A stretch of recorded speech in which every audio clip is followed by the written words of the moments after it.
Praise the lord. యేసుక్రీస్తు నామంలో మీ అందరికీ మా వందనములు. మీరందరు బాగున్నారా? మరి ఈ దినం మనమంతా క్షేమంగా ఉన్నామంటే అది కేవలం ఆయన కృప కదండి. ముఖ్యంగా ఈ దినం ప్రభు దినం. మనమందరం కూడా ఈ దినం ఆయనని ఎక్కడున్నప్పటికీ కూడా మనము ఆత్మతో సత్యంతో ఆయనను స్తుతిస్తూ ఆయన యొక్క నామంని ఘనపరుస్తాం. ఇప్పుడు ముఖ్యంగా మన మధ్య నుండి మా భర్త జోయల్ గారు ఆరంభ ప్రార్థన చేస్తూ మనల్ని నడిపిస్తారు. పరమందు ఆశీనుడమైన మా గొప్ప పరలోకపు తండ్రి, మీకు కోట్లాది కోట్ల వెలలేని స్తోత్రాలు చెల్లిస్తున్నాము దేవా. పరిశుద్ధుడా, మంచి నిద్ర మంచి మెలకును దయచేసి నూతన దినాన్ని ప్రవేశింపచేసిన దేవా, మీకే స్తోత్రాలు చెల్లిస్తున్నాను తండ్రి. ఈ పునరుత్థాన దినాన్ని తండ్రి మనలందరినీ తండ్రి ఒకటిగా చేర్చి మిమ్మల్ని స్తుతించి గానపరిచే భాగ్యాన్ని దయచేస్తున్నందుకు మీకు స్తోత్రాలు దేవా.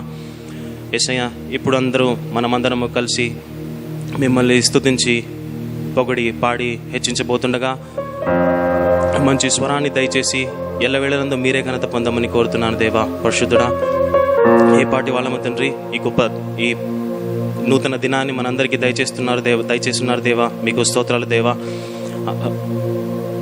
ఈ సమయాన తండ్రి అధికారాన్ని మీరే వహించి తండ్రి మొదటి నుంచి చివరి దాకా మీ చిత్తం ప్రకారమే నడిపించమని మిమ్మల్ని హెచ్చిస్తూ మీ యందు తగ్గుతూ యేసుక్రీస్తునే ఘనమైన నామం పేరట అడిగి వేడుకొని ప్రార్థిస్తున్నాము మా గొప్ప పరలోకపు తండ్రి. ఆమేన్. ఇప్పుడు మనందరికీ తెలిసిన పాట రండి యెహోవాను గూర్చి ఉత్సాహించేదం అనే పాట పాడుతూ దేవుని మహిమ పరుస్తాం.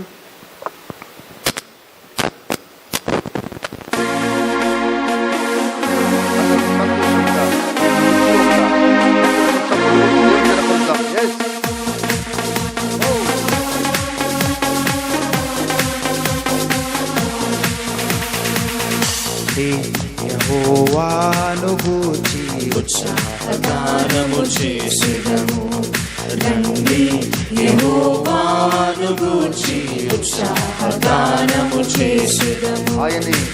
ఆయనే మన పోషకుడు, నమ్మదగిన దేవుడని. ఆయనే మన పోషకుడు, నమ్మదగిన దేవుడని. ఆహా హల్లెలూయా, ఆహా హల్లెలూయా, ఆహా హల్లెలూయా, ఆహా హల్లెలూయా.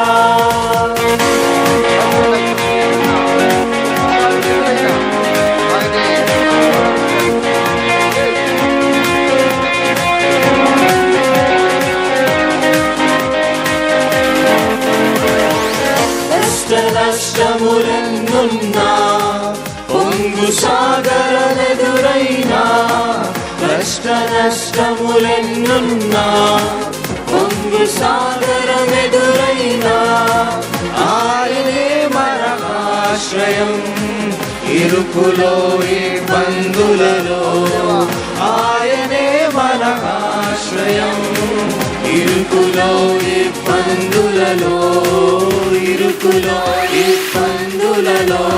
రండి యెహోవాను గూర్చి ఉత్సాహగానము చేసెదము. రండి యెహోవాను గూర్చి ఉత్సాహగానము చేసెదము. హల్లెలూయా, హల్లెలూయా, హల్లెలూయా, హల్లెలూయా.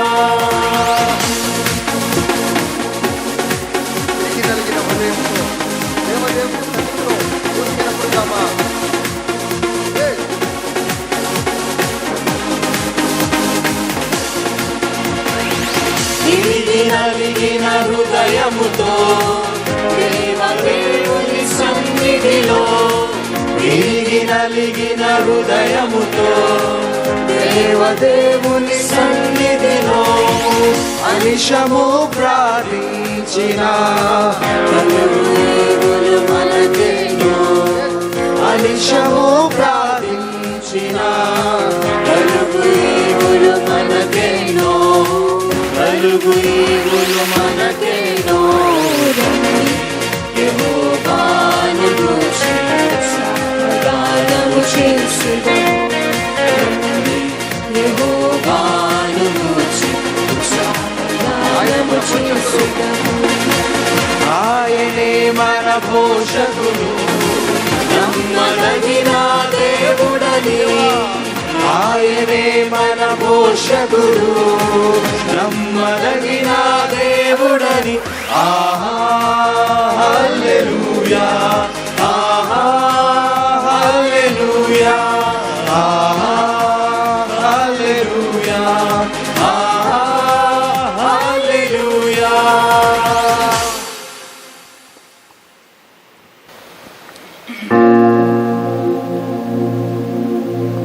Praise lord. మనమందరం కూడా ఇంతసేపు ఎంత చక్కగా దేవుని స్తుతించినాం కదండి.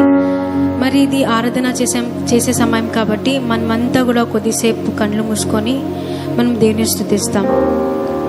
దేవుని వాక్యం సెలవిస్తుంది, నన్ను ఆరాధించువారు ఆత్మతో సత్యంతో స్తుతించాలని దేవుని వాక్యం సెలవిస్తుంది. కాబట్టి మనమంతా కూడా దేవుడు మన జీవితంలో చేసిన ప్రతి ఒక్క మేలు ఉపకారాలని మనం జ్ఞాపకం చేసుకుంటూ, ఆయన ఎన్నో అద్భుతాలు ఎన్నో ఉపకారాలు మన జీవితంలో చేసినారు కదండి, అవన్నీ మనం జ్ఞాపకం చేసుకుందాం. మనమందరం కలిసి ఇప్పుడు ప్రభువా నేను కీర్తింతును, యేసయ్యా నేను ఆరాధింతును అనే పాట పాడుకుంటూ దేవుని మహిమపరుస్తాము. Thank you, Jesus. Yes, Lord.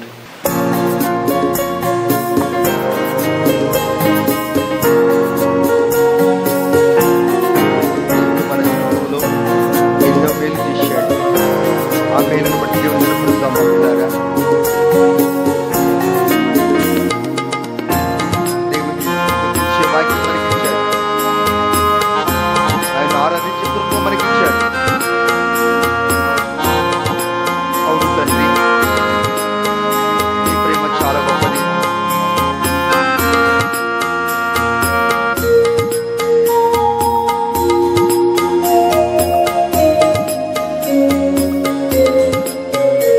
ప్రభువాని కీర్తింతును, యేసయ్యా, యేసయ్యా నిన్ను ఆరాధింతును.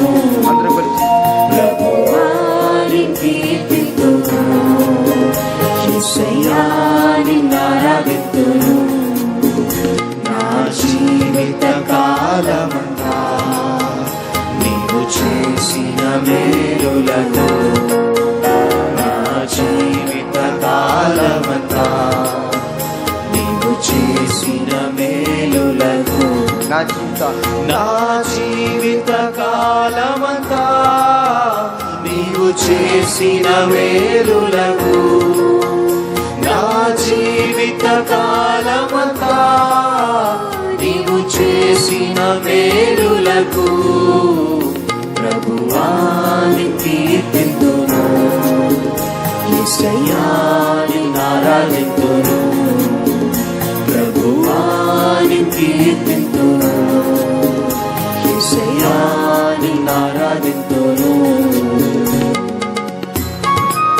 ఎంతో మంది మనకు తెలిసిన వారు ఈ లోకయాత్రను ముగించారు. ఏంటి తెలియదు, మన జీవితాలను దేవుడు సజీవ లెక్కలో ఉంచాడు. మరణమాన్ని విజయమెక్కడని మరణం జయించిన దేవుడు. Yes. అవును తండ్రి, నువ్వు గణపరుస్తున్నామయ్యా.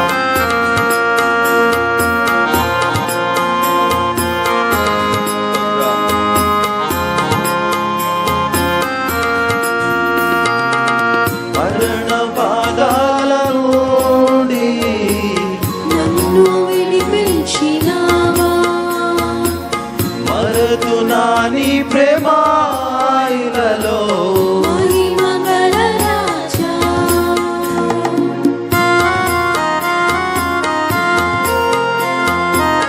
మరణ పాదాల నుండి నన్ను విడిపించినావా, మరతునా నీ ప్రేమాయిలలో మహిమగల రాజా.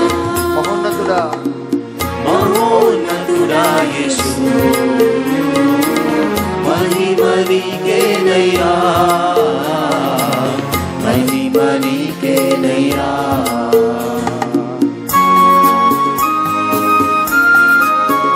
ప్రభువాని కీర్తింతును, యేసయ్యా నిన్ను ఆరాధింతును. ప్రభువాని కీర్తింతును, యేసయ్యా నిన్ను ఆరాధింతును.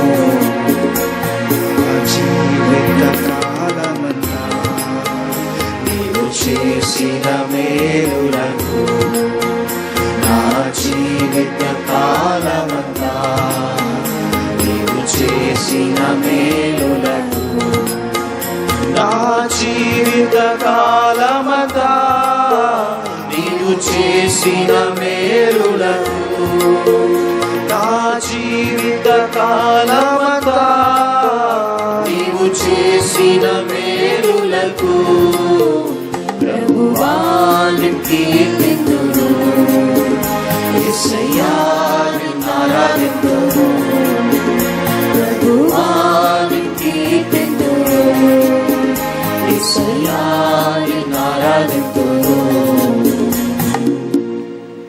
ఎన్నో ఉపకారాలు చేసిన దేవుడు, గుండె చెదిరిన మన జీవితాన్ని బాగు చేసిన దేవుడు, మరణ లోయలో ఉన్న మన జీవితాన్ని బాగు చేసిన దేవుడు, ఎండిపోయిన ఎముకలకు జీవం ఇచ్చిన దేవుడు. ఆ దేవుని ఆరాధించే భాగ్యం మనకిచ్చాడు. మన ముందల్ని ఎంతో మంది లోకయాత్రను ముగించారు. అయితే ప్రభువారు మనల్ని సజీవ లెక్కలు ఉంచారు కదా, ఆ దేవునికి ఏం చెల్లిస్తామా? మనమందరం కలిసి ఎండిన ఎముకలకు జీవం ఇచ్చిన దేవాన్ని పాదములకు స్తోత్రాలయ్యా అని దేవుని గణపరుస్తాం. Thank you Lord. ఎస్, దేవుని గణపరుస్తాం. ఎండిన ఎముకలకు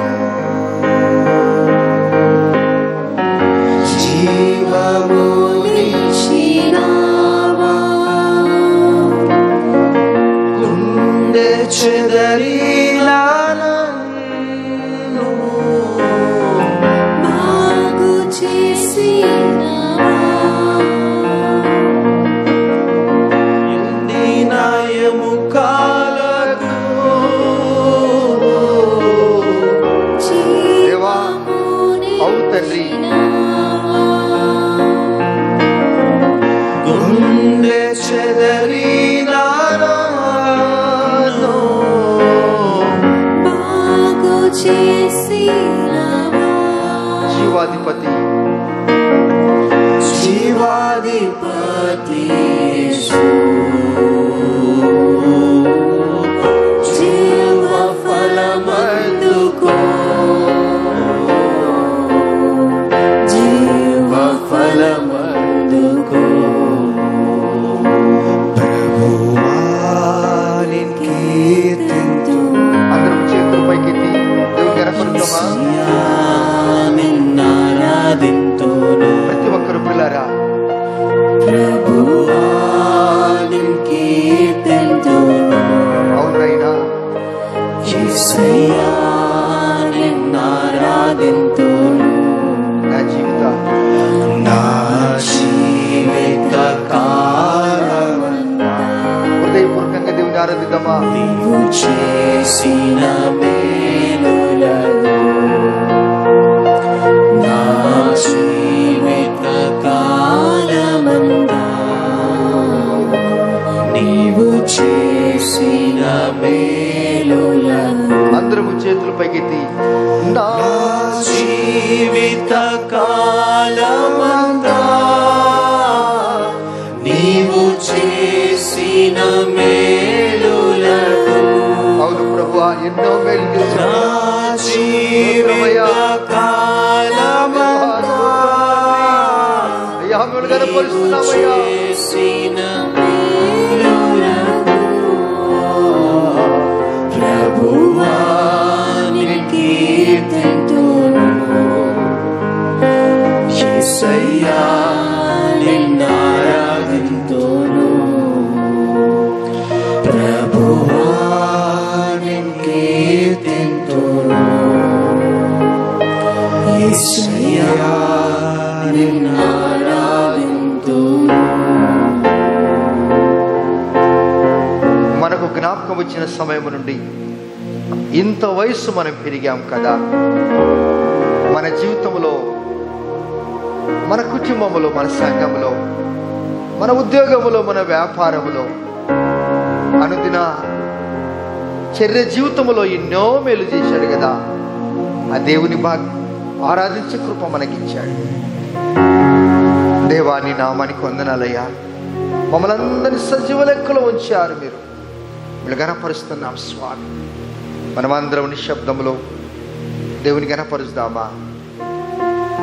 ఎస్, ఈ సమయంలో అండ్ ప్రేమ్ దేవుని కనపరుస్తుంది. ప్రార్థన. పరిశుద్ధుడా, గొప్ప దేవా, నాయనా నీకు వందనాలు, స్తుతులు, స్తోత్రాలు.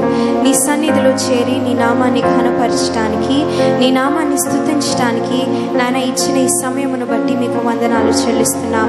మా జీవితాలలో ప్రభా మీరు అనేకమైన మేలు చేసి ఉన్నారు నాయన. ఏమిచ్చి కూడా నాయన మీ రుణము మేము తీర్చలేము నాయన. ఈ జీవము మీరు ఏదైతే మాలో ఉంచారో మా జీవితాలతో నాయన మిమ్మల్ని స్తుతించటం తప్ప మేము ఏమీ చేయలేము. కాబట్టి నాయన అనుక్షణము ప్రభా మీ కొరకు మేము జీవించలాగున కృపను అనుగ్రహించండి.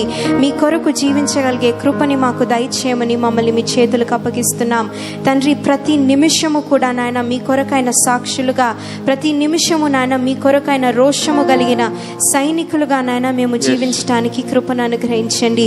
మా తల మొదలుకొని అరికాలు వరకు కూడా తండ్రి ప్రతి అవయవముతో నాయన నిన్ను స్తుతించగలిగే భాగ్యము మాకు దయచేయండి అయ్యా. నీకు వందనాలు, స్తుతులు, స్తోత్రాలు. ఇలాంటి సమయములలో ప్రభా నాయన స్తుతి తప్ప మా నోటి నుంచి ఇంకేమీ రాకుండా కృపను అనుగ్రహించండి.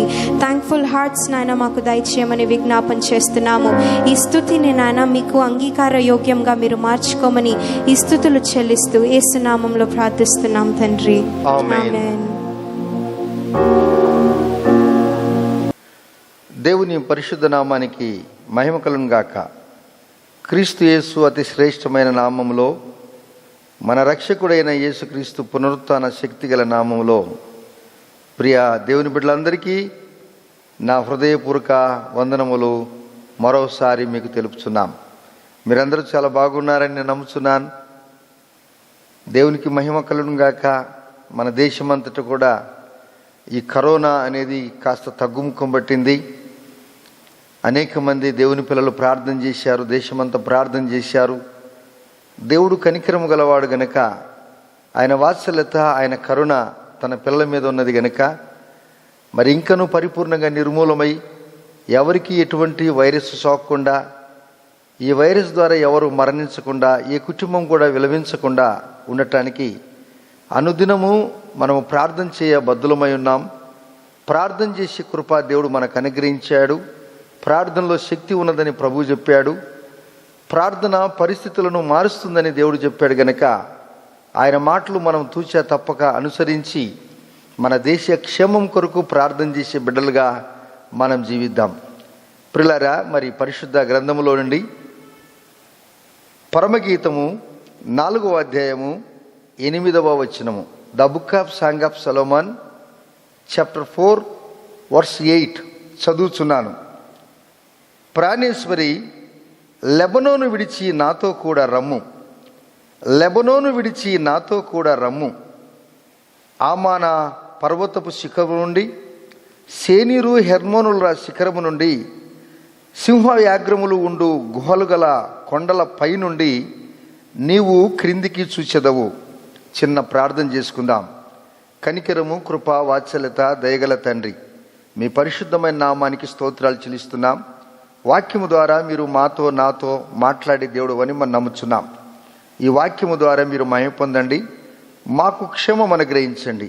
నీ ప్రియ బిడ్డలు వాక్యం వినుటకు ఎంతో ఆశ కలిగి వచ్చి ఉన్నారు. ఆశగల ప్రాణాన్ని తృప్తిపరుస్తారు నమ్ముతూ, వీరి ఉద్దేశాలని కూడా మీ నామములో సఫలం చేస్తారు నమ్ముతూ యేసయ్య నామములోనే ప్రార్థిస్తున్నాము తండ్రి. ఆమెన్. ప్రియమైన దేవుని బిడ్డలారా, ఈ పరమగీత గ్రంథము 8 అధ్యాయాలు ఉంది. ఈ 8 అధ్యాయాలను మనము ఈ లోకరీతిగా చదివితే మనకేదో ఒక ప్రేమ లేఖగా కనపడుతుంది. అయితే ఆత్మతో నింపబడి చదివినప్పుడు మన జీవితంలో దేవుడు గొప్ప కార్యాలు జరిగించుట ఆరంభిస్తాడు. పిల్లారా, చదవబడిన ఈ మాటలు అలనాడు క్రీస్తుకు పూర్వం 1000 సంవత్సరాల క్రితము రాజు అయినటువంటి దావీదు కుమారుడు సొలొమోను రాశారు. రాసిన వారు సొలొమోను అయితే రాయించిన వాడు పరిశుద్ధాత్మ దేవుడు. ఎవరికి రాశాడు ఆ దినం ఆ లెటర్ అనగా, ఆ ఉత్తరం అనగా, ఈ ప్రేమ లేఖ సులమితికి రాశాడు. సులమితి ఎవరు? సొలొమోను రాజు యొక్క భార్య. ఏదట్లయినా భార్యాభర్తలు ఒక కుటుంబంలో ఉన్నప్పుడు ఒకరినొకరు గౌరవించుకోవటము, ఒకరినొకరు పొగుడుకోవటము, ఒకరికొకరు ప్రార్థన చేసుకోవటము ఇది దీవెనకరం. అంతేకాని భార్యలో ఉన్న బలహీనత లేక భర్తలో ఉన్న బలహీనత ఎప్పుడు కూడా ఎత్తి చూపకుండా బలమైన కార్యముల కొరకు ఎప్పుడు ప్రార్థన చేస్తూ ఉండాలి. ఇక్కడ రాజైనటువంటి సొలొమోను తన భార్యతో మాట్లాడుచున్నాడు. ప్రాణేశ్వరి అంటున్నాడు. ఎటువంటి చక్కనైన మాట, ఎన్ని పొగడ్తలు, ఎటువంటి హెచ్చింపు. ఒక భర్త భార్యను ఈ విధంగా పొగుడుతూ ఆమెను గౌరవిస్తూ ఉండాలని వాక్యములో దేవుడు చెప్తున్నాడు. చూడండి, స్త్రీని భర్త ఎలా పొగడాలి అనేది కూడా చెప్పాడు. నారీమణి, సుందరి, నా ప్రియురాలు, సుందరవతి, అధిక సుందరి, ప్రాణేశ్వరి, నా సహోదరి, పావురమ, నిష్కరంకురాల, అతి మనోహరమైన దానివి అని సొలొమోను రాజు తన యొక్క భార్యతో మాట్లాడుచున్నాడు. అదేవిధంగా తన యొక్క భార్య కూడా తన భర్తను ఎలా పొగుడుతుంది అంటే చూడండి, ప్రియుడు, నా ప్రాణప్రియుడు, ధవలవర్ణుడు, రత్నవర్ణుడు, 10,000 మందిలో అతి ప్రియుడు, అతి మనోహరుడు. ఈ మాటలు చెబుతూ ఉన్నప్పుడు నేను భార్యాభర్తలుగా ఉన్న మిమ్మల్ని ఒక ప్రశ్న అడుగుతున్నాను. మీరు ఈ విధంగా మాట్లాడుకుంటుంటారా మీ భార్యతో, మీ భర్తతో? లేక ఆమె బలహీనతలను బయట పెడుతుంటారా? ఆమె నీ స్నేహితురాలు, నీ దాస్య కాదు. ఆమె నీ కుటుంబానికి యజమానుడు నీ భర్త. ఆ భర్తలో ఒకవేళ బలహీనతలు ఉన్నప్పటికీ కూడా ఆ బలహీనతలను నీవు ఎప్పుడు కూడా ఎత్తి చూపకూడదు. ఆయన మనసును ఎప్పుడు కూడా గాయపరచకూడదు. అదే కుటుంబ వ్యవస్థ. ఈ సమాజంలో పిల్లలకు మాదిరికరంగా జీవించాలంటే భార్య భర్తలుగా ఉన్న మీరు, లేక తల్లిదండ్రులుగా ఉన్న మీరు, మీ పిల్లలకు ఒక మాదిరికరమైనటువంటి జీవితమును, ఈ సమాజానికి ఒక స్ఫూర్తిదాయకమైనటువంటి జీవితమును మీరు మిగిలించి పరలోక రాజ్యానికి వెళ్ళాలి. ఏదిట్లయినా సొలొమోను రాజు సులమిత్తో మాట్లాడుతున్న మాటలు చాలా అద్భుతమైన మాటలు. 8వ వచనంలో, 4వ అధ్యాయం 8వ వచనంలో, ప్రాణేశ్వరి, లెబనోను విడిచి నాతో కూడా రమ్ము, లెబనోను విడిచి నాతో కూడా రమ్ము అని ఈ 8వ వచనంలో 2 పర్యాయములు రాయబడింది. విడిచి నాతో కూడా రమ్ము, కమ్ విత్ మీ, నాతో కూడా రమ్ము. ఇక్కడ మనం చూస్తున్నాం, నాతో కూడా రమ్ము అనే మాట చాలా గొప్పది. రాజుతోటి రాణి నడవాలి, తండ్రితోటి కుమారుడు నడవాలి, యజమానుతోటి కుటుంబం అంతా కూడా నడవాలి, రాజుతోటి ప్రజలు కూడా నడవాలి. సమాజంలో ఒక పెద్దవారు ఉన్నప్పుడు ఆయన ఒక స్ఫూర్తిదాయకంగా ఉండాలి, ఒక మాదిరికరంగా ఉండాలి, ఆయన ఒక షాంపుల్గా మనకు ఉండాలి. అదేవిధంగా సొలొమోను రాజు కంటే గొప్పవాడు ప్రభువైన యేసుక్రీస్తు వారు. ఆ ప్రభువైన యేసుక్రీస్తు వారు అంటున్నాడు మనందరితో, మీరు నాతో కూడా రండి. మీరు నాతో కూడా రండి అంటే ఎక్కడికి వెళ్ళాలి, ఎందుకు వెళ్ళాలి, ఏ విషయం కోసం వెళ్ళాలి అన్నప్పుడు ఇక్కడ మనం చూస్తుంటున్నాము. దేన్ని విడిచిపెట్టి ఆయనతో కూడా పోవాలన్నప్పుడు లెబనోను పర్వతము, ఆమాను పర్వతము, షేనీరు పర్వతము, హెర్మోను పర్వతము, ఈ 4 పర్వతములు దేశానికి 4 దిక్కులలో ఉన్నాయి. ఈ 4 పర్వతముల యొక్క ప్రసిద్ధి, ప్రఖ్యాత చాలా గొప్పది. పర్వతములు గనక మంచుతో నింపబడి ఉంటాయి. పర్వతములు పరిశుద్ధంగా ఉంటాయని కూడా మనం చదువుతూ ఉన్నాం. పర్వతములు ఉండటం వలన, ఆ మంచుగడ్డలు పడుట వలన, మంచు కురుయటం వలన, ఆ నీరు కిందికి వచ్చటం వలన నదులు ప్రవహిస్తూ ఉంటాయి. అక్కడ జంతువులు, పక్షులు, మానవులు, వృక్షములు, ఆహ్లాదకరమైన వాతావరణం అక్కడ ఉంటుంది. ప్రియమైన దేవుని సంగమా, కుటుంబమా, వాక్యమిట్టున్నటువంటి ఓ దేవుని బిడ్డలారా, ప్రభువారు అంటాడు, ఇవన్నీ కూడా చూడటానికి అందంగా ఉంటాయి, మంచిదే, కానీ ఇవి శాశ్వతమైనవి కావు. పర్వతములు కానీ కొండలు కానీ మనకు చూడటానికి అలా ఉంటాయి, కానీ శాశ్వతమైనవి కావు. ఎందుకనగా ప్రభువు రాకడ గనక వస్తే ఒకవేళ పర్వతములన్నీ కూడా లయమైపోతాయి, కొండలు బ్రద్దలైపోతాయి, సముద్రం లేకుండా పోతుంది. ఇది మానవుల యొక్క అంచనకు మించినది. ప్రియులారా, మనకు కనిపించవచ్చు, కనిపించకుండా మన నాన్న, మన తాత ముత్తాతల నుండి వచ్చి ఉండొచ్చు. కానీ క్రీస్తు యేసును నమ్మిన నీకు, నాకు, మనకు ఈ రహస్యం తెలుసును. కొండలాంటి మనుషులు, కొండలాంటి గొప్ప వ్యక్తులు, పేరు ప్రఖ్యాతి కాంచిన వారు కూడా ఒకవేళ వారు ఆవిరైపోవచ్చు, వారు కనుమరుగైపోవచ్చు. అయితే శాశ్వతమైనది ఏంటి అనగా, మీరు నాతో కలిసి రావాలి. ఒకవేళ ఈ ఎన్నికన నీకు ఉన్నట్లయితే నీ జీవితంలో అతిశయం రావచ్చు, గర్వము రావచ్చు. వీటన్నిటిని నువ్వు చూసుకుంటూ, నీ ఆస్తిని నువ్వు చూసుకుంటూ నువ్వు నన్ను మరిచిపోవచ్చు. అందుకంటున్నాడు యేసయ్య, సొలొమోను రాజు సులమితితో అన్నట్లుగా యేసయ్య అంటున్నాడు, మీరు నాతో కలిసి రండి. నాతో కలిసి రండి అనే మాటకు మనం చూసినప్పుడు లెబనోను పర్వతము, ఆమాను పర్వతము, శేనీరు పర్వతము, హెర్మోను పర్వతము, ఇవన్నీ కూడా ఎలా ఉన్నాయి అంటే దేశానికి నలుగు దిక్కులో ఉన్నాయి. 4 అనే పదము రాగానే మనకేమర్థమవుతుందనగా సార్వత్రిక సంఘానికి ప్రభువారు ఆహ్వానం ఇస్తుంటున్నాడు. సంఘం మంది కాదు, సంఘాన్ని చూసుకోవటానికే దైవజనునికి అర్హత ఇచ్చాడు, బాధ్యత ఇచ్చాడు, భాగ్యం ఇచ్చాడు.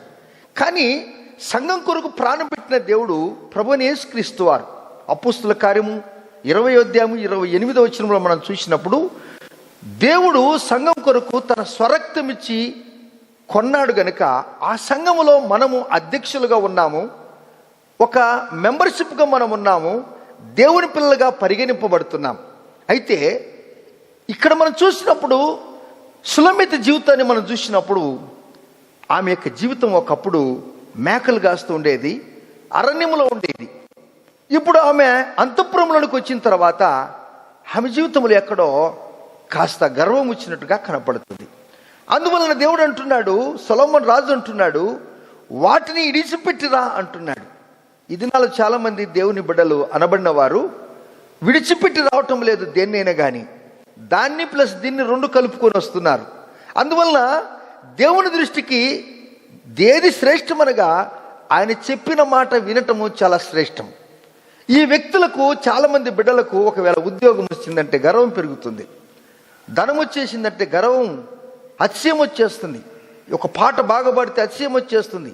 10 మంది పొగిడారంటే అయ్యా నువ్వు చాలా బాగా వాక్యం చెప్తావు అంటే ఆయనకు చెప్పడం పట్టడానికి పగ్గాలు ఉండవండి. ఒకవేళ ఎవరైనా వాయిద్యాలు వాయిస్తున్నావు, నువ్వు చాలా వాయిద్యాలు వాయిస్తున్నావు అంటే ఇక ఆయన పట్టడానికి పగ్గాలు ఉండవు. ఇటువంటి అతిశయము మన జీవితంలో ఎవరికి కూడా ఉండకూడదు. మనము దేని గురించి అతిశయించవలసిన అనగా మనకంటున్నాడు ప్రభువైన యేసుక్రీస్తు వారు. రండి ఇర్మియా గ్రంథము 9వ అధ్యాయము 23వ వచనంలో మనం చూసినప్పుడు the book of Jeremiah chapter 9 verse 23లో మాట్లాడుతున్నాడు. యెహోవా ఇలాగు సెలవిస్తున్నాడు, జ్ఞాని తన జ్ఞానమును బట్టి, శూరుడు తన శౌర్యమును బట్టి అతిశయింపకూడదు, ఐశ్వర్యవంతుడు తన ఐశ్వర్యమును బట్టి అతిశయింపకూడదు. అతిశయించువాడు దేనిని బట్టి అతిశయింపవలెననగా భూమి మీద కృప చూపుచు నీతి న్యాయములు జరిగించుచున్న యెహోవాను నేనే అని గ్రహించినట్లు నన్ను పరిశీలనగా తెలుసుకుని బట్టియే అతిశయింపవలెను అని దేవుడైన యెహోవా సెలవిస్తున్నాడు. జ్ఞాని తన జ్ఞానాన్ని బట్టి అతిశయించకూడదు, శూరుడు తన శౌర్యమును బట్టి అతిశయించకూడదు.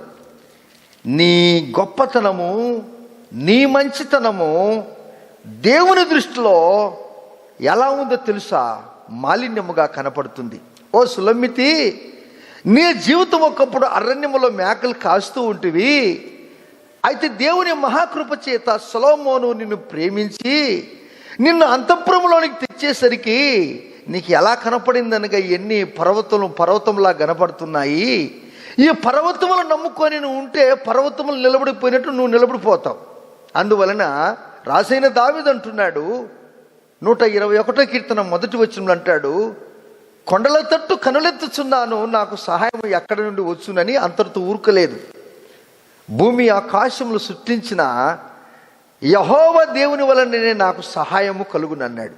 మీరు చాలామంది, మీకెవరో తెలిసిన రాజకీయవేత్త ఉన్నట్లయితే నేను ఫోన్ చేస్తే ఆయన ఎత్తుతాడు, నాతో మాట్లాడతాడు, ఏ పనైనా కానీ చిటికలు అయిపోతుందని అనుకుంటున్నారు. మీరు అనుకోవచ్చు, నాకు తెలిసిన వారు రౌడీలు ఉన్నారు, ఇలా చిటికేసానంటే అందరూ వచ్చేస్తారు అని కొట్టిపోతారు అనుకోవచ్చు. నీకేం తెలుసయ్యా, నా జోబు నిండా డబ్బులు ఉన్నాయండి, నేను పంచిపెట్టానంటే అందరూ కూడా ఈ డబ్బు ముఖం చూసి ఇడిచిపోతారు అనుకుంటున్నారు. ఓ దేవుని బిడ్డలారా, అవన్నీ కూడా అశాశ్వతమని గుర్తు చేసుకో. అయితే రాజైన దావీదు బలాఢ్యుడైనప్పటికీ కూడా ఆయన ఏం గుర్తెరిగాడనగా కొండల మీద ఆయన నమ్ముకోలేదు, మనుషులను ఆయన నమ్ముకోలేదు, డబ్బును ఆయన నమ్ముకోలేదు, తన బలమును కూడా ఆయన నమ్ముకోలేదు. దేని నమ్ముకున్నాడనగా, ఎక్కడి నుండి సహాయం పొందుకున్నాడనగా భూమి ఆకాశం సృష్టించినటువంటి దేవుని నుండి సహాయం పొందుకున్నాడు. అందుకే అదే మాట అపోస్తలుడైన పౌలు 1 కొరింథీయులకు రాసిన పత్రిక 1:31 మనం చూసినప్పుడు, అతిశయించువాడు ప్రభువునందే అతిశయింపవలెను అని వ్రాయబడి ఉన్నది నెరవేరినట్లు దేవుని మూలముగా ఆయన మనకు జ్ఞానము, నీతియు, పరిశుద్ధత అనుగ్రహించాడు. దేని యందు మనం అతిశయించాలి అనగా, ఈ భూమి మీద ప్రభువునందే మనం అతిశయించాలంట. ప్రభువునందే మనం ఎందుకు అతిశయించాలనగా, అందుకే గలతీయులకు రాసిన పత్రిక 6:14 మాట్లాడుతున్నాడు ఆయన. అయితే మన ప్రభువైన యేసుక్రీస్తు శిలువ యందు తప్ప మరి దేని యందును అతిశయించుట నాకు దూరమవునుగాక. క్లియర్ చేశాడు ఆయన. నువ్వు దేని గురించి అతిశయిస్తున్నావు? బాగా చదువుకున్నాననే, ఒక మంచి పదవిలో ఉన్నావనే, లేక నీకు మంచి నాయకులు తెలిసి ఉన్నారనే, లేక ఐఏఎస్ ఆఫీసర్లు నీ మాట వింటున్నారని అనుకుంటున్నావా బ్రదర్? సంతోషము, నీకు ఆ పలుకుబడి ఉంది, దేవునికి మహిమ. కానీ నువ్వు దేని యందు అతిశయించాలి అనగా, ఆ దేవునికి కుమారుడవయ్యావు కదా, నువ్వు ఆ దేవుని యందు అతిశయించు. ఈ దినాలలో మనం చూసినప్పుడు చాలామంది దేవుని బిడ్డలు అనబడిన వారు దేవుని మందిరానికి సరిగా రారు. ప్రభువారు అన్నాడు, ఆయన ఆదేశించాడు, ఆయన ఇచ్చిన శాసనము, ఆయన ఇచ్చిన కట్టడి ఏంటి అనగా, సోమవారం మొదలుకొని శనివారం వరకు నువ్వు పని చెయ్యి, ఒక్క దినము నా కొరకు. వారమంతా నిన్ను కాచి కాపాడి సంరక్షించిన దేవుణ్ణి నువ్వు ఆరాధించలేకపోతున్నావు. ఆలస్యంగా వస్తావు, ఆదివారం కూడా తొందరగా వెళ్ళిపోవాలని ఆశపడుతూ ఉంటావు. అన్నట్లు దేవుడు ఇంత నీకు ఉచితముగా ఇచ్చాడు, ఈ సృష్టిని ఇచ్చాడు, నీకు భోజనానికి మంచి కాయగూరలు ఇచ్చాడు, మాంసము చేపలను ఇచ్చాడు, మంచి ఇండ్లనిచ్చాడు, కారులను ఇచ్చాడు, బండ్లను ఇచ్చాడు. అన్ని ఇచ్చిన దేవుని నువ్వు మర్చిపోయి వారానికి ఒక్క రోజైనా ఆయన సన్నిధానంలో నీవు సంపూర్ణంగా నువ్వు ప్రభువులోనికి లేకపోతున్నావు అంటే, నువ్వు ఎక్కడో హెర్మోను పర్వతం మీదనో, కర్మేలు పర్వతం మీదనో, శేనీరు పర్వతం మీదనో, మరి దేని మీదనో నువ్వు బిజీ అయిపోయావు. అందుకే దేవుడు అంటాడు, మనందరికీ తెలుసు, లూసిఫర్కు ఉన్నటువంటి గుణము నీ జీవితంలో ఉండకూడదు. లూసిఫర్కు ఎటువంటి గుణం ఉన్నదనగా, అతడు కూడా అతిశయించాడు. ఆయన ఎలా అతిశయించాడు అనగా మనం చూసినప్పుడు, ఓ దేవుని బిడలారా, ఎస్కేల్ గ్రంథము 28:17లో మనం చూసినప్పుడు, ఎస్కేలు జీవితము అద్భుతమైన జీవితం. లూసిఫర్ను గురించి మాట్లాడుతూ, సైతాను గురించి మాట్లాడుతూ, దయ్యాన్ని గురించి మాట్లాడుతూ, అబద్ధికుని గురించి మాట్లాడుతూ, కూనిదారిని గురించి మాట్లాడుతూ, వ్యభిచారిని గురించి మాట్లాడుతూ అంటున్నాడు, దేవునికి దూరమగుటకు గల కారణం ఏంటి? లూసిఫరు దేవుని దృష్టికి దూరమగుటకు గల కారణం ఏంటి అనగా, ఇదిగో ఇక్కడ రాశాడు 28:17 నేను చదువుతున్నాను. దేవుని బిడ్డలారా, నీ సౌందర్యమును చూసుకొని నీవు గర్వించిన వాడవై, నీ తేజస్సు చూసుకొని నీ జ్ఞానమును చెరుపుకొంటివి, కావున నేను నిన్ను నేలను పడవేసెదను. రాజులు చూచుచుండగా నిన్ను హేళనకు అప్పగించేదను. ఎందుకు ఇటువంటి పరిస్థితి వచ్చింది? అనాది కాలములోనే దేవాది దేవుడు తన యొక్క మహిమ కొరకు దేవదూతలను సృష్టించుకున్నాడు. అయితే దేవదూతలనగా మనకు తెలుసు లూసిఫర్, గాబ్రియల్ అండ్ మిఖాయేల్. ఇప్పుడు లూసిఫర్ను గురించి మనం ధ్యానించుకుంటున్నాము. పరలోక రాజ్యములో మొట్టమొదటి గర్వము ఆరంభమయ్యి దేవుని దృష్టికి దూరం అయిపోయి పైనుంచి త్రొక్కివేయబడ్డాడు. దేన్ని ఆరంభం చేసుకున్నాడు అనగా, లూసిఫర్ అనుకున్నాడు. మీరు 28 ఎజ్కేల్ గ్రంథం 16 మనం చూసినప్పుడు, అయితే నీకు కలిగిన విస్తారమైన వర్తకము చేత లోపల నీవు అన్యాయము పెంచుకొని పాపము చేయుచూ వచ్చితివి గనుక దేవుని పర్వతం మీద నువ్వు ఉండకుండా నేను నిన్ను అపవిత్ర పరిస్థితిని ఆశ్రయముగా ఉన్న ఓ కెరూబు, కాలుచున్న రాళ్ల మధ్యను నీవికను సంచరిపోవు, నిన్ను నీవు నాశనమైపోయావు అంటున్నాడు. మానవునికి కీడు ఎక్కడి నుండి వచ్చిందనగా, దేవుడు కీడు చేయుటకు ఎవరిని ఆహ్వానించడు. దేవుడు ఎవరిని చెడపాలని ఎప్పుడు కూడా ఆశించడు. నీవు నీ కుమారుని, నీ కూతురును శపిస్తావా? నీ కుమారుడు ఎప్పుడు జ్వరముతోనే ఉండాలని ఆశిస్తావా? నీ కుమార్తె ఎప్పుడు ఆసుపత్రిలోనే అడ్మిట్ అయి ఉండాలని ఆశిస్తావా? అతడు రోగిగా ఉండాలని నువ్వు ఆశిస్తావా? అవును, మనం ఆశించము. నవమాసాలు మోసి పెంచిన ఆ తల్లి, నా కుమారుడు నా కూతురు మాకంటే గొప్పవారుగా ఉండాలని ప్రార్థన చేసుకుంటుంటారు. ఆ తల్లికే ఆ తండ్రికే అంత ప్రేమ గారాభము మక్కువ ఉన్నప్పుడు రక్తం గార్చి ప్రాణం పెట్టిన దేవుడు అంటాడు, ఎందుకు నువ్వు నాశనం అయిపోయావు బాబు? ఎందుకు నువ్వు దేవునికి దూరం అయిపోయావు నాన్న? యెహోవాను విసర్జించిన వానికి శ్రమలు అధికమైపోయాయి కదా. యెహోవా దగ్గరికి వచ్చిన వానికి శ్రమలు దూరమైపోయాయి. ఈ దినాలలో అనేక మంది తన సౌందర్యాన్ని చూసుకొని అతిశయించారు, తన జ్ఞానాన్ని చూసుకొని అతిశయించారు, డబ్బును చూసుకొని మరికొందరు అతిశయిస్తున్నారు, కులాన్ని బట్టి మరికొందరు అతిశయిస్తున్నారు, హోదాని బట్టి చాలామంది అతిశయిస్తున్నారు. అందుకే సొలొమోను రాజు సులమిత్ అంటున్నాడు, నువ్వు నాతో వాటిని ఇడిచిపెట్టిరా అన్నాడు. వాటిని ఇడిచిపెట్టిరా అన్నప్పుడు వంశావళిలో 7వ వాడైనటువంటి హానోకు దేవునితో 300 సంవత్సరాలు కుటుంబముతో కలిసి నడిచాడు దేవునితో. ఆయన బ్రతికింది 365 సంవత్సరాలు అయితే ఆయన యవన ప్రాయము 65వ సంవత్సరంలో ప్రభువుని నమ్ముకున్నాడు కాబోలు. మిగతా శేష జీవితము, మిగిలిన జీవితం అంతా దేవునితో నడిచాడు. 300 సంవత్సరాలు ఆయన ప్రభుతో నడిచి నడిచి నడిచి ఎంతవరకు నడుచుకుంటూ పోయాడనగా, పరలోక రాజ్యము చేరు వరకు మరణమును రుచి చూడకుండా, మరణమును చవి చూడకుండా, ఆయనకి ఎవరు కూడా సమాధి చేయకుండా పరలోక రాజ్యానికి ఎత్తబడ్డాడు హానోకు. హల్లెలూయా, దేవానికి స్తోత్రం. ప్రభు నీ వాడను, నీవు నా ప్రభుడవని నీ కొరకై జీవింతును, మిగిలిన జీవితమును నీ కొరకే గడిపెదను, మిగిలిన జీవితమును నీ కొరకే గడిపెదను, ప్రభు నీ వాడను. ఓ దేవా, నా శేష జీవితం నీకు ఇస్తున్నానన్నవా? అలా అనుకుంటే నీ జీవితంలో దేవుడు గొప్పగా కార్యాలు చేస్తాడు.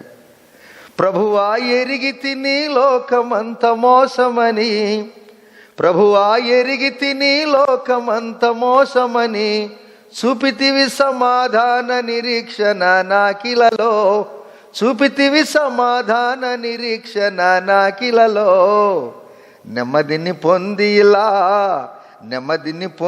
ఇలా కన్నీరు కార్చనిక, నీవే నా సర్వమని నీ యందే బలపడెదా, నీవే నా సర్వమని నీ యందే బలపడెదా, ప్రభుని వాడను, నీవు నా ప్రభుడవని నీతోనే జీవింతును, మిగిలిన జీవితమును నీ కొరకే గడిపెదను, మిగిలిన జీవితమును నీ కొరకే గడిపెదను, ప్రభుని వాడను. శేష జీవితం ప్రభువారు అడుగుచున్నాడు. నా సహోదరుడా, నా సహోదరి, ఓ అన్న, ఓ తమ్ముడు, ఓ అక్క చెల్లెలు, ఓ కుటుంబమా, నా 2 చేతులు జోడించి నీకు వందనాలు చెల్లిస్తున్నాను. ఆ జీవితం అయిపోయింది, నీ అరణ్య జీవితం అయిపోయింది, నువ్వు మేకలు కాసే జీవితం అయిపోయింది. ఇప్పుడు రాజు నిన్ను ఆహ్వానించాడు, అంతఃపురములు ఉండటానికి నిన్ను ఆహ్వానించాడు యేసయ్య. మన జీవిత వైఖరి మార్చాడు, మన జీవితాన్ని మార్చాడు ప్రభువారు. అంటున్నాడు సులోమితుని గురించి మాట్లాడుతూ, అక్కడే మీరు పరమగీతము 4వ అధ్యాయము 7వ వచనంలో, నా ప్రియురాలా నీవు సుందరివతివి, నీ యందు కలంకము ఏది కూడా లేదు. అబ్బా, ఎటువంటి మాట అండి! నిన్ను చూస్తూ ఉంటే నువ్వు ఎక్కడో రాజవంశంలో పుట్టినట్టుగా నాకు కనపడుతున్నావు. చూశారా? దేవుడు నీకు నాకు తండ్రి కుమార పరిశుద్ధాత్మ నామములో నీటి బాప్తీసం ఇచ్చుట వలన రాజులైన యాజక సమూహము పరిశుద్ధ జనాంగంగా మనం మార్చాడు. ఇక మనం అతిశయించడానికి ఏముంది అసలు నన్ను అడిగితే? దేవుని బిడ్డలమయ్యాము, దేవుని యందు అతిశయించాలి. కానీ కలిగిన ఉద్యోగము, డబ్బు, వ్యాపారము, పొలము, పంట, లేక నాయకులు, లేక ఆఫీసర్లు, వారి కొరకు ప్రార్థన చేయాలి మనం, అంతేగాని ఈ సమాజము కొరకు, బాగోలు కొరకు ప్రార్థన చేయాలి, అంతేగాని దేని విషయంలో కూడా నువ్వు అతిశయించవద్దు. దేవుని కుమారుడా, నువ్వు అతిశయిస్తే మానవుల్లో పెట్టిన దీపం కనుక వెళ్ళిపోతానగా ఊపిరి పోతే, అతిశయించినందుకు నీలో ఉన్న నీ దీపం వెళ్ళిపోతే, ఈ ఊపిరి పోతే, ఈ ప్రాణం పోతే, దేవుని దగ్గరికి వెళ్తే నువ్వు ఎక్కడికి వెళ్తావు? నరకానికా పరలోకానికా? నీ తీర్పు. అందువలన ఓ దేవా, మీరు నాకు ఇచ్చిన ఈ గొప్ప ధన్యతను నేను సరైన విధముగా వినియోగించుకుంటాను. మనం చూసినప్పుడు సామెతల గ్రంథము 15వ అధ్యాయము 16-18 చూసుకుందాం. సామెతల గ్రంథము. ప్రియమైన దేవుని బిడ్డారా, వాక్యములోనికి మన జీవితాన్ని మనం తొంగి చూసుకున్నప్పుడు బాగా గుర్తు చేసుకోవాలి. ఒక వ్యక్తి గర్వంగా ప్రవర్తిస్తున్నాడు, ఒక వ్యక్తి అతి చేస్తున్నాడు, ఒక స్త్రీ ఒక పురుషులు చాలా అతి చేస్తున్నారు, గర్వంతో ఉన్నారు. వారు పాస్టర్ కానీ, పాస్టరమ్మ కానీ, విశ్వాసులు కానీ, డాక్టర్స్ కానీ, ఇంజనీర్స్ కానీ, మరి ఎవరైనా కానీ సంబడి ఎల్స్, ఎవరు మనకు తెలియదు. అయితే ప్రభువారు అంటున్నాడు, కొన్ని పర్యాలు మనతో ఉన్నటువంటి మనతోటి ఉన్నవారు ఈయనకు ఈమెకు గర్వం వచ్చింది. ఆరంభ దినాలలో వీరు చాలా తగ్గించుకొని ఉన్నారు, వీరికి గర్వం వచ్చింది అనే తలంపు వారికి నువ్వు పుట్టించకూడదు. ఆరంభములో నీ ప్రేమ, ఆరంభములో నీ తగ్గింపు ఎలా ఉన్నదో అలాగనే నీ ఆఖరి శ్వాస వరకు ఉండాలి. ఎవరైతే గర్విస్తున్నారా అట్టి వారిని గురించి ప్రభువారు మాట్లాడతాడు. సామెతల గ్రంథం 16వ అధ్యాయము 18వ వచనం చదువుతున్నాను. Book of proverbs chapter 16 verse 18.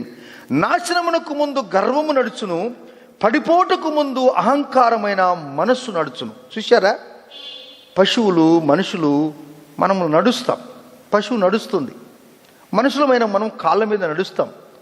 పక్షి నడవదు, రెక్కల మీద ఎక్కువ ఆడుతూ ఎగురుతుంటుంది. కింద నడిచినప్పుడు కొంత సమయం పక్షి నడుస్తుంది.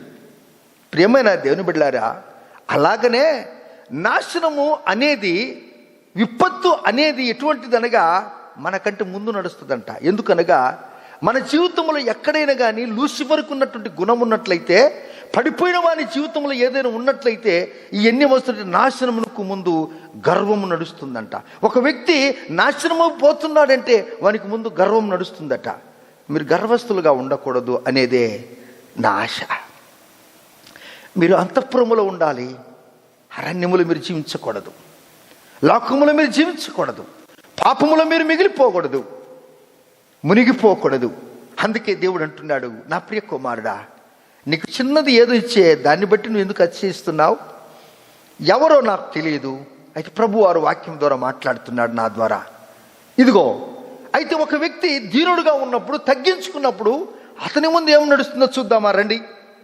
సామెతల గ్రంథం 15వ అధ్యాయము 23వ వచనం. The book of proverbs chapter 15 verse 23.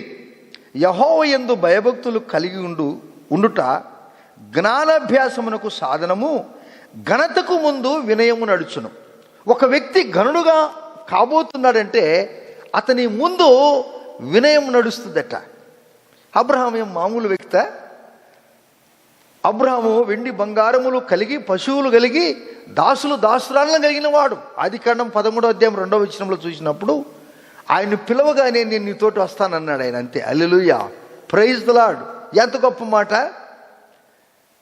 ప్రభువా ఎరిగి తిని లోకమంత మోసమని, ప్రభువా ఎరిగి తిని లోకమంత మోసమని, చూపితివి సమాధాన నిరీక్షణ నాకిలలో.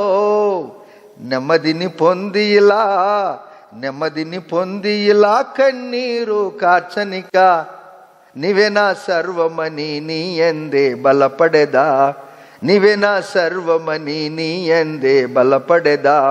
ప్రభు నీ వాడను, నీవు నా ప్రభుడవని నీ కొరకు జీవింతును, మిగిలిన జీవితము నీ కొరకే గడిపెదను, మిగిలిన జీవితమును నీ కొరకే గడిపెదను. ప్రభుని వాడను. అబ్రహామును పిలిచినప్పుడు దాదాపు 75 సంవత్సరాల ప్రాయంలో ఆయన పిలిస్తే దేవుని కొరకు ఆయన 100 సంవత్సరాలు బ్రతికాడు, మిగిలిన జీవితం అంతా బ్రతికాడు.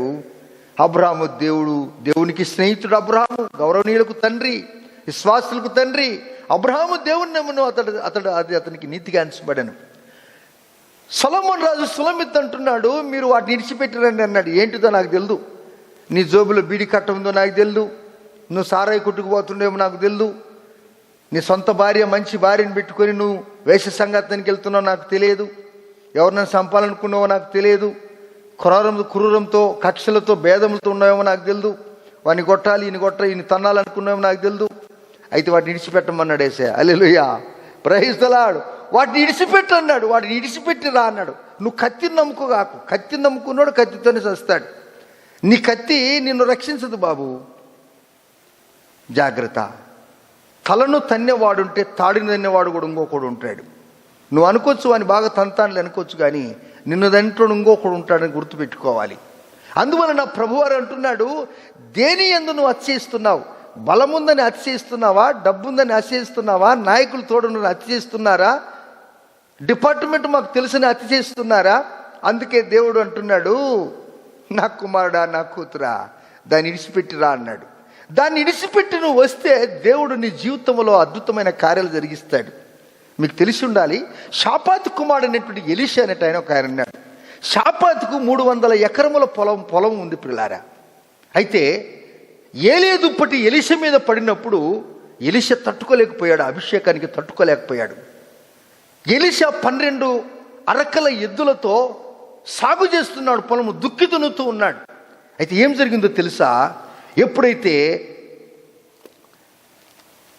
ఎలీషా తన దుప్పటి ఏలియా మీద వేసినప్పుడు ఆ అభిషేకము, ఆ ఏలియా ఎలీషా మీద దుప్పటి వేసినప్పుడు అభిషేకం ఆయన మీద వచ్చినప్పుడు ఆయన అంటున్నాడు, నేను వెళ్ళి నా తల్లిదండ్రుల యొక్క సెలవు తీసుకొని వచ్చి నీకు సేవ చేస్తానన్నాడు. ఓ ప్రియమైన దేవుని బిడ్డలారా, దేవుని యొక్క కార్యం ఎటువంటిదనగా మీరు చదవండి. 1 రాజుల గ్రంథము 19వ అధ్యాయము 21వ వచనం చదువుతున్నాను. The book of 1 kings chapter 19 verse 21. అందుకు అతనిని విడిచి వెళ్ళి కాడి ఎడ్లను తీసి వధించి వాటి మాంసమును గొర్తినగల చేత వంట చేసి జనులకు వడ్డించెను. వారు భోజనము చేసిన తర్వాత అతడు లేచి ఏలియా వెంబడి వెళ్ళి అతనికి ఉపచారము చేయుచూ వచ్చాను. చూసారా, 300 ఎకరముల పొలము కలిగినటువంటి ఎలీషా ఏలియా యొక్క పరిచర్య చేయటానికి వెళ్ళాడు. ఏలియా కంటే గొప్పవాడు మన ప్రభు అయిన యేసుక్రీస్తు వారు. నీ కలిగిన ఆస్తి అంతస్తు అమ్మి నువ్వు దేవుని మందిరానికి రమ్మని ప్రభువారు చెప్పట్లేదు, కానీ నీ లోక పాప జీవితము, పాత జీవితము, అసూయ జీవితము, వ్యభిచార జీవితము, త్రాగుడు బానిసత్వము, ఏదైతే వ్యసనములకు నువ్వు గురి అయ్యావో దాన్ని విడిచిపెట్టిరా. దేని మీద నువ్వు ఆధారపడవద్దు, దేవుని మీద నువ్వు ఆధారపడు. దేవుని మీద నువ్వు ఆధారపడినప్పుడు నువ్వు దేన్ని కూడా లెక్క చేయవు, దేవుని కంటే ఎక్కువ దేన్ని ప్రేమించవు. దేవుడంతే నువ్వు అతిశయిస్తావు. నా దేవుని కొరకు నేను ఏమైనా చెయ్యాలి అని పౌరుషము, రోషము కలిగి నువ్వు జీవిస్తావు. ఒక అగ్నిలాగా నువ్వు జీవిస్తావు. ఒక సాకలి వాని సబ్బులాగా మాలిన్యమును నువ్వు శుద్ధీకరింపజేస్తావు. ఎలా నువ్వు జీవిస్తావు అనగా అగ్నిలాగా నువ్వు జీవిస్తావు దేవుని బిడలారా. అందువలన ప్రభువుని యేసుక్రీస్తు వారు నువ్వు దాన్ని ఇడిచిరమ్మన్నాడు. యేసు ప్రభు వారు ఈ భూలోకానికి మానవ రూపంగా వచ్చినప్పుడు గలిలే సముద్రం మీద ఆయన వెళుతూ ఉన్నాడు. ఆయన గలిలే సముద్రము వెళుతున్నప్పుడు అక్కడ జరిగినటువంటి వింత ఏంటి అనగా, అక్కడ పేతురు అంటే ఆయన ఏం చేస్తున్నాడు తెలుసా? చేపలు పడుతూ ఉన్నాడు పిల్లారా. మత్తయి సువార్త 4వ అధ్యాయం 18వ వచనంలో, యేసు గలిలే సముద్ర తీరమున నడుచుతుండగా పేతురు అనబడిన సీమోను అతని సహోదరుడైన ఆంద్రేయ అని 2 సహోదరులు సముద్రములో వలలు వేయట చూచెను. వారు జాలరులు. ఆయన నా వెంబడి రండి, నేను మిమ్మల్ని మనుషులు పట్టు జాలరుగా చేతుని చెప్పగానే వెంటనే వారు తమ వలలు విడిచి ఆయనను వెంబడించిరి. హల్లెలూయా. యేసుతోటి విగాను పోదమా, అడ్డుగా వచ్చు వైరి గెల్వను, యుద్ధనాదంబుతో పోదమా, యుద్ధనాదంబుతో పోదమా. పేతురు ఏం చేశాడు తెలుసా? యేసే పిలవగానే వాటిని ఇడిచిపెట్టిచ్చాడు. వస్తాను ప్రభు అన్నాడు. ఎన్ని ఏళ్ళైంది 9 దైవజనులు వాక్యం చెబుతూ ఉంటే ఆ కాంపౌండ్లోనే, ఆ ప్రాంగణంలోనే పశ్చాత్తాపడి ఏడుస్తావు, కానీ మరలా ఇంటికి వెళ్ళి ఏం చేస్తావు తెలుసా? ఇదిగో వీటి మీద ఆధారపడతావు.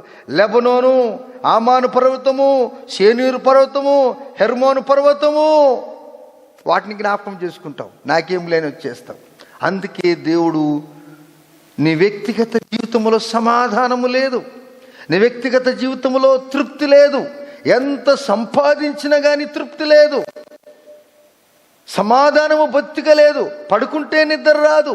ఏంటి అవకాశం? ఎందుకు ఇంత అగసట్లు పడుతున్నావు నీవు అని అడిగితే అసలు నీ దగ్గర జవాబే లేదే. ఇదిగో పేతురు ఏం చేశాడో తెలుసా? ఆ చేపలు పట్టే వలలు విడిచిపెట్టి యేసుని వెంబడించాడండి. ప్రభువారు అదే గలిలయ సముద్రం నుంచి ఇంక కోస్త పేతురుని ఎంట పెట్టుకొని ముందుకెళ్ళాడు. అక్కడ జెబెదయి కుమారులు ఇద్దరు ఉన్నారు, యోహాను యాకోబులు ఉన్నారు. వారితో కూడా ప్రభువారు అదే మాట అన్నాడు 21వ వచనంలో.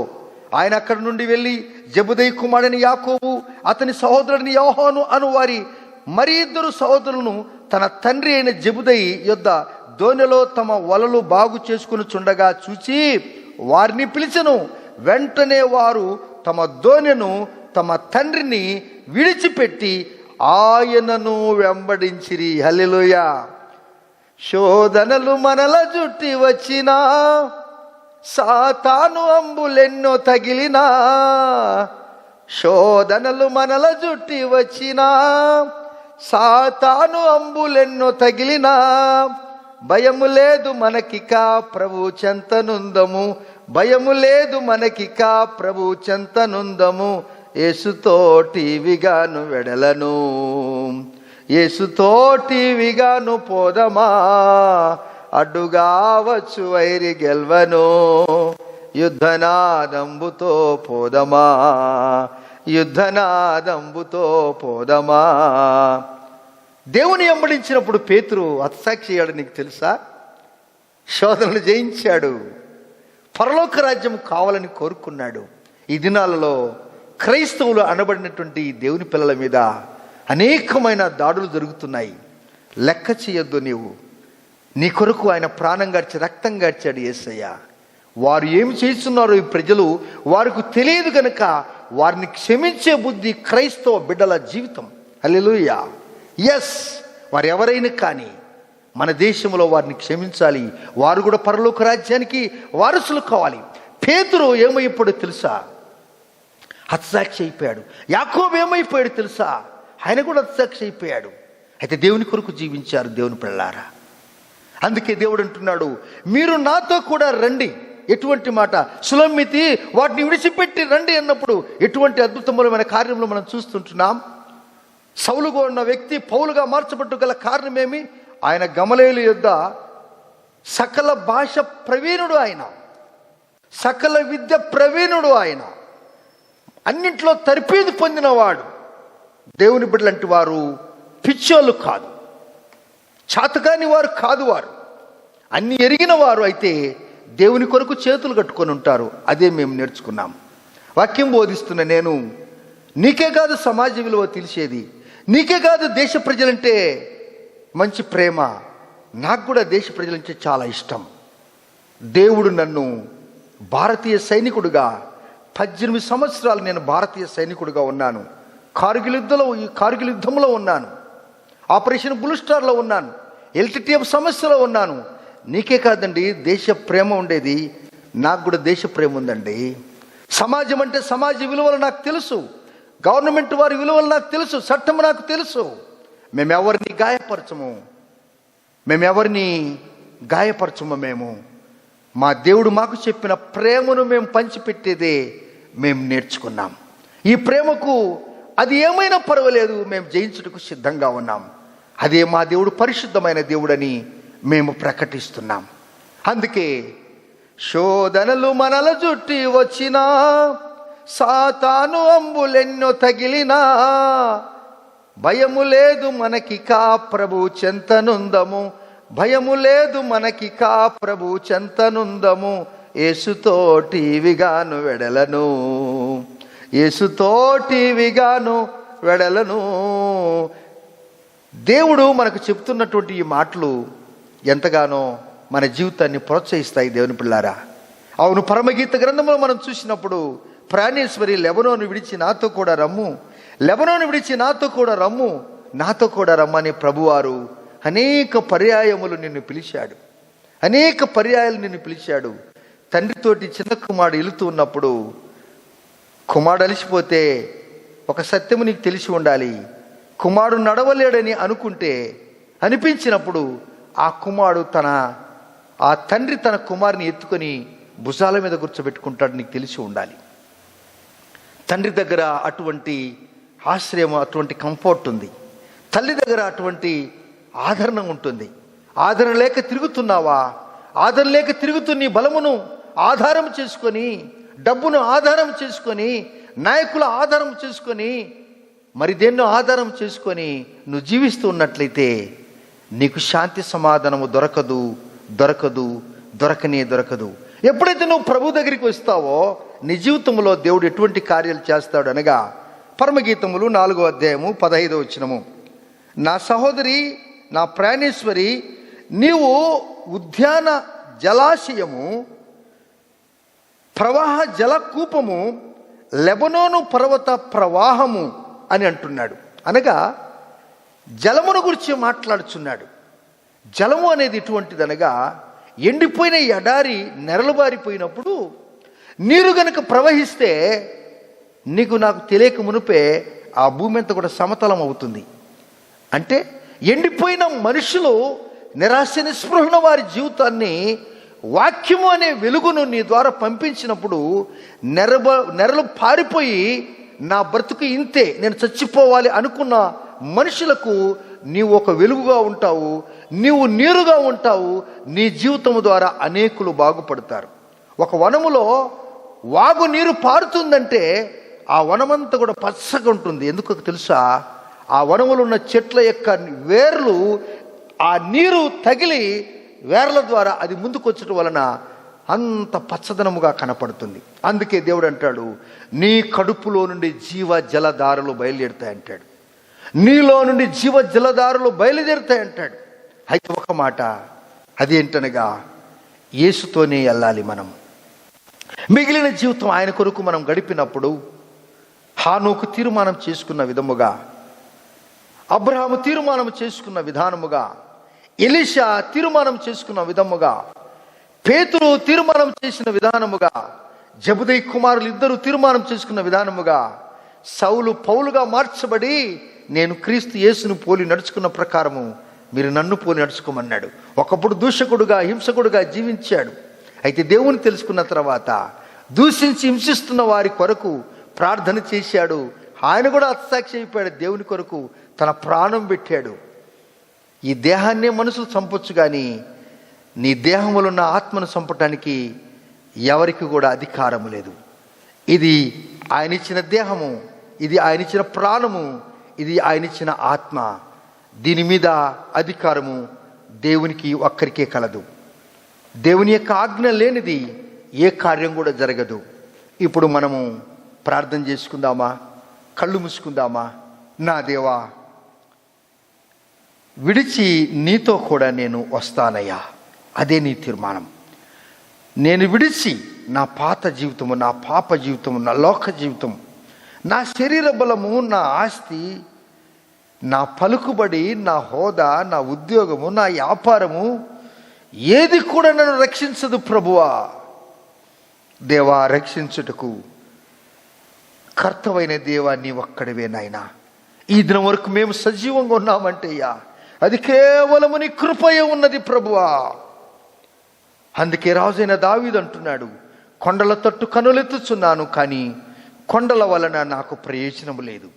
కొండలలో ఆహ్లాదకరమైన వాతావరణం ఉండొచ్చు, మంచుతో కప్పబడి తెల్లగా కనిపించవచ్చు, ఆ నీరు వలన కింద వాగులు పారుచుండవచ్చు, అనేక మత్స్యములు, పక్షులు, మృగములు, జంతువులు అనేకము బాగా ఉండొచ్చు ఆ నీరు తాగి. అయితే ఇవన్నీ కూడా అశాశ్వతమే. శాశ్వతమైంది ఒకటి ఉంది ప్రభువా, అదే తండ్రి పరలోక రాజ్యము. అది విడిచిరా నేను నీ జీవితాన్ని అంటున్నాడు ప్రభువారు. నా సహోదరి, నా ప్రాణేశ్వరి, నీవు ఉద్యాన జల ఆశయమై ఉన్నావు, ప్రవాహ జల కూపమై ఉన్నావు, లెబనోను పర్వత ప్రవాహము నీవే. దేవుడు నీ జీవితము ద్వారా నీ కడుపులో నుండి జీవ జల ధారలు బయలుదేరుతాయి. అనేకులకు నీవు నెరలు బారిపోయిన పొలమునకు నీరు ఏ విధంగా కావలనో అవసరమైనదో నీ జీవితం అనేకులకు అవసరమై ఉన్నది. ఎవరో నీ యొక్క సహాయం కొరకు ఎదురు చూస్తూ ఉన్నారు, ఎవరో నీ ప్రార్థన కొరకు ఎదురు చూస్తూ ఉన్నారు, ఎవరో నీ రాక కొరకు ఎదురు చూస్తూ ఉన్నారు. అందుకే యేసయ్య అన్నాడు, నాతో కూడా రమ్ము. నాతో కూడా రమ్ము, నాతో కూడా రమ్ము అనే మాట చాలా ప్రాముఖ్యమైంది. మీ కొరకు నేను ప్రార్థన చేస్తున్నాను. కృపా, కనికరము, వాత్సల్యత, దయా సమృద్ధి కలిగిన ప్రియ పరలోకపు తండ్రి, ఇదిగో నీ ప్రియ బిడ్డల కొరకు మేము ప్రార్థిస్తున్నాం. వీరందరినీ దీవించి ఆశీర్వదించండి. కన్నీరు బాధల్లో, కష్టాల్లో, దుఃఖము, ఏడుపు, పరిస్థితులు తారుమారు అయిపోయి పట్టుకున్న కొమ్మ ఊడిపోయింది, కాళ్ళ కింద ఉన్న కొమ్మ ఇరిగిపోయింది, ఎక్కడ పడిపోతామో అర్థం కాని స్థితిగతుల్లో ఉన్నారా ప్రభువా? కుటుంబంలో నిరాశ అయిపోయిందా? చీకటి బ్రతుకులైపోయాయా ప్రభువా? ఓ దేవా, వీరిని కరుణించండి, దయ చూపించండి. వీరు మీతో కలిసి నడిచే భాగ్యమును దయచేయమని ప్రార్థన చేస్తున్నాము స్వామి. ఎంతమంది పేర్లైతే మేము తీసుకున్నామో ఓ దేవా, అటువంటి జీవితాల్లో అద్భుతమైన కార్యాలు మీరు జరిగించారు. వారిని ఒక మాదిరిగా మీరు మా కొరకు ఉంచారు. ఇంతగా మీరు మమ్మల్ని ప్రేమించినందుకు, మీతో కలిసి నడిచే భాగ్యం మాకు ఇచ్చినందుకు, మీరుండు స్థలములో మమ్మల్ని తీసుకెళ్తున్నందుకు మీకు స్తోత్రాలు చెల్లిస్తుంటున్నాం.